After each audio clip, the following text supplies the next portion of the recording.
If you've ever thought about storming a wedding and dropping a truth bomb in front of 100 guests, trust me, it's not as fun as it looks. It's way more fun. You ever look at someone you love, your own blood, and realize they'd sell you out for a slice of wedding cake and a Pinterest-worthy venue? That's my sister Amanda. Growing up, we were never close, but we had our moments. Like the time she saved her allowance to buy me a new sketchbook when mine got ruined in a storm. I thought that meant she had a heart.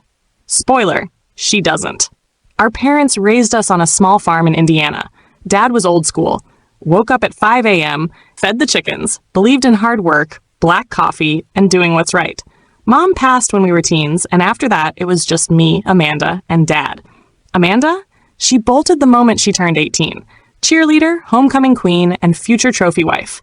She moved to Chicago, got a job in marketing, or maybe just dating guys in marketing, and only came home when she needed to reset her mental health, aka when her rent was late. Me? I stayed. Took care of Dad when his knees gave out, cooked, cleaned, managed the farm, and held his hand through every doctor's visit. We had plans. Real plans. Dad said, "You've kept this family alive. You'll get the land when I'm gone. It's yours." He even brought me to the lawyer when he changed his will. I watched him sign it. He hugged me afterward and said, "I can rest easy now." So imagine my face when, after the funeral, on a cold, windy Tuesday in February, we all sat down for the will reading, and the lawyer said, "To my beloved daughter Amanda, I leave the house, the land, all financial assets, and personal property." And that was it. My name was never mentioned. Nothing for me. Not even the stupid antique lamp in Dad's den that Amanda hated. Amanda, of course, gasped like she just found out she won The Bachelor. Oh my gosh, I don't know what to say. I didn't expect this. Yeah? Because I sure didn't either. Everyone looked at me. Our aunts, our cousins, pity in their eyes. One even whispered, maybe he just forgot to update it. But he did update it. Update it? I saw him do it. Amanda wouldn't meet my eyes. She just folded the papers and smiled like someone who just won the lottery and knew damn well she didn't buy the ticket. And that's when I knew. This wasn't a mistake. This was a heist. But here's the thing about people like Amanda. They always forget one tiny detail. And in this case, that detail was me and the secret Dad left behind.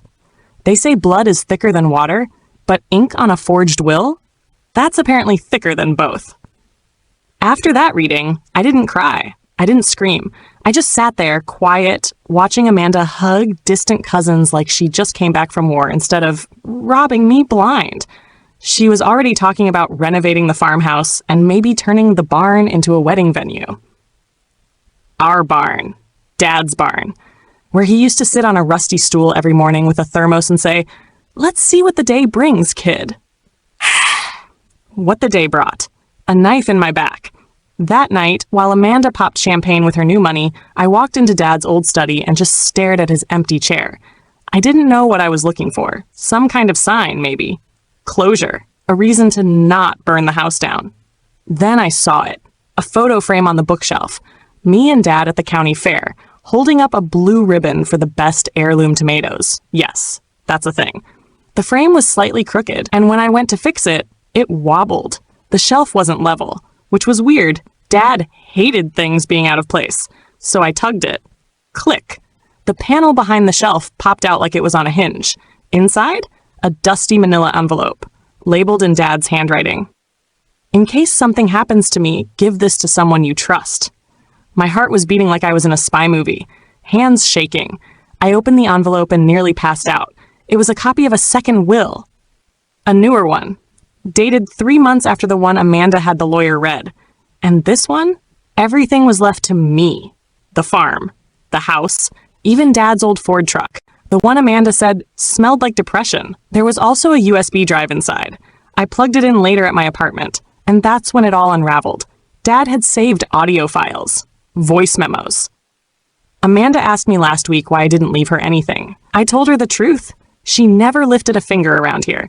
And frankly, I don't trust her fiancé. She got real quiet after that. Another memo. Got a bad feeling she's up to something. If you're listening to this, it means she pulled a fast one. My blood ran cold. Amanda knew about the new will. She didn't just get lucky at the reading. She made sure the newer version never showed up, which meant Someone helped her bury it. A corrupt notary? The family lawyer? Maybe even someone inside the courthouse? I didn't know yet, but what I did know is that she stole my life.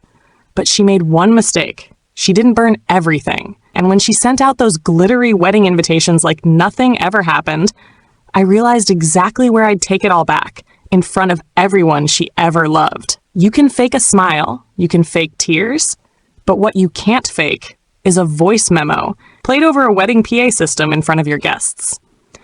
Amanda thought she won. She had the farm, the house, and our dad's legacy tied up in a pretty little bow. All while I was supposed to sit quietly, smile at her wedding, and pretend she didn't gut me like a fish in the lawyer's office. But see, Amanda forgot something. I don't forgive. I don't forget. And I don't lose. Not when Dad trusted me with his life and his legacy. So when I got wind of her wedding plans, the Amanda experience, a love story at the Vines, I saw it for what it really was. My stage. She sent a wedding invite to our Aunt Karen, who's basically the family gossip hotline. I spotted it on her fridge during a visit. My name wasn't on the guest list, of course, but I memorized the date and the venue. An upscale vineyard in Michigan. Private, elegant, pretentious. Perfect. I called up my old college roommate, Sarah. She works in event security. Told her the story. She was in. You need 15 minutes inside? I can get you an access badge, she said. You'll look like staff. Done. Next, I went to my lawyer with the real will, the voice memos, and a few extra spicy screenshots I'd quietly collected. Turns out Amanda had texted the lawyer's assistant months before the funeral. We good on the paperwork? The one with just my name? Don't want drama from the deadbeat. The deadbeat was me, by the way. I had evidence, I had motive, and more importantly, I had a plan. Step 1, get inside. Step 2, interrupt the reception at the peak moment. Step 3, drop the truth, but not just with sound. My cousin Mark was running the DJ booth for the wedding. He's a high school dropout with a YouTube channel full of conspiracy theories and bad EDM. But lucky for me, he also hates Amanda. I called him. Hey Mark, I said. Wanna help me blow up a wedding? I laughed so hard I thought he'd choke. Say less, he replied. I sent him a USB drive labeled Amanda's Greatest Hits. Inside, voice memo number 4, Dad saying she can't be trusted. Voice memo number 7, Amanda calling me a loser and bragging about how she cleaned up the will. And a bonus track. The screenshot slideshow set to Taylor Swift's Look What You Made Me Do. Mark's job? Play it when I raise my champagne glass. I bought a sleek black dress, rented a fake name badge, and booked a hotel room right next to the vineyard. The night before the wedding, I walked to the edge of the property and looked out over the vines. Fireflies everywhere. The smell of lavender and lies in the air. And I whispered, Dad, I hope you're watching, 'cause tomorrow, we take back what's ours. She wanted a fairy tale wedding. Instead, I gave her a horror story, starring herself. They say weddings are about love, joy, and family. This one? It was about payback, and I made sure it was unforgettable. The venue was breathtaking. White silk table runners, crystal chandeliers, a string quartet playing Coldplay like it was Beethoven.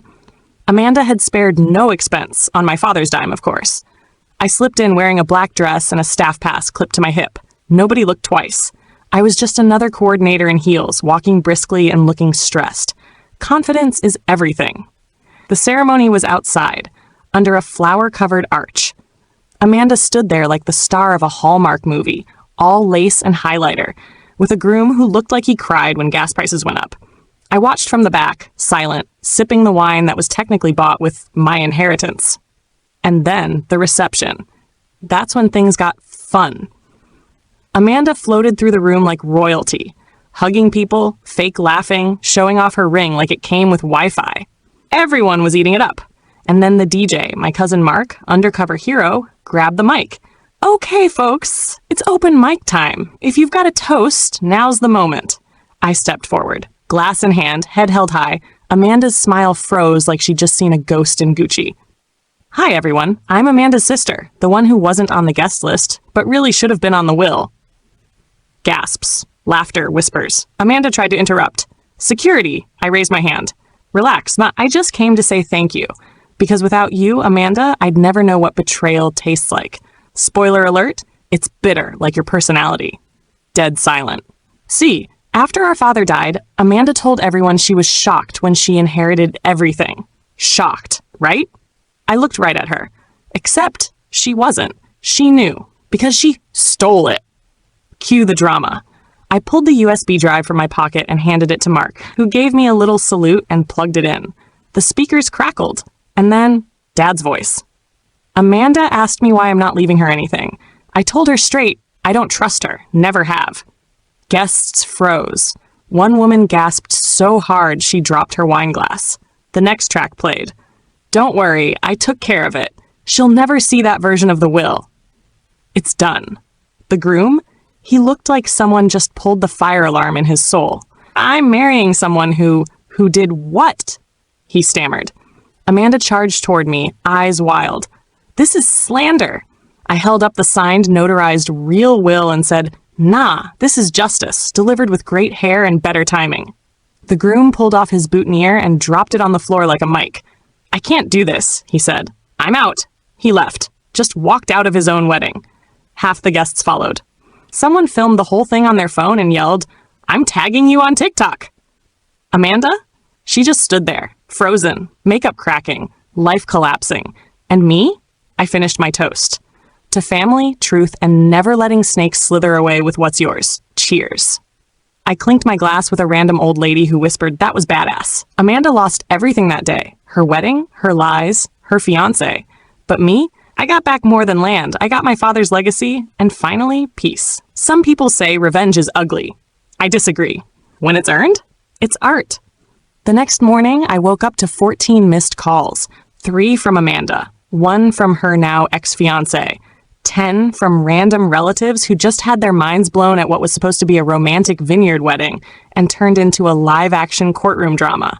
Oh, and 2 voicemails from our family lawyer. I played the first. Hi, we need to talk. Amanda is considering settling. Quietly. You think? By the end of the week, Amanda's name was removed from every property title. The land, the house, Dad's savings account, even the old Ford truck with duct tape on the door. She got nothing. No press charges were filed, mostly because Amanda begged to handle it out of court. She didn't want the voice memos going viral. Smart girl. Late, but smart. Her ex-fiancé, posted a video on Facebook explaining why he walked out. Said, I was ready to marry someone selfish, but I didn't realize I was marrying someone criminal, brutal. Amanda vanished from social media after that, deleted her Instagram, deactivated Facebook. One day she was hap bride goals, the next, she was a cautionary tale in every family group chat from here to Illinois. As for me, I came home. The farm was a mess, overgrown, dusty, forgotten, but it was mine. I started slow, painted the porch Dad always sat on, cleaned the barn, brought the hens back. Sometimes I'd find little things Dad left behind. His old thermos, still smelling like coffee and tobacco. His army jacket in the closet. A note scrawled on the back of a napkin that said, don't let the wrong people write your story. And I didn't. People drive past now and wave. They say, that's the girl who exposed her sister at a wedding. Maybe I am, but more than that, I'm my father's daughter. I didn't just get back what was mine. I protected what he built. I honored his name, and I did it with 1 glass of champagne and a flash drive full of truth. So yeah, I crashed a wedding, but she crashed her own future. I just brought the receipts.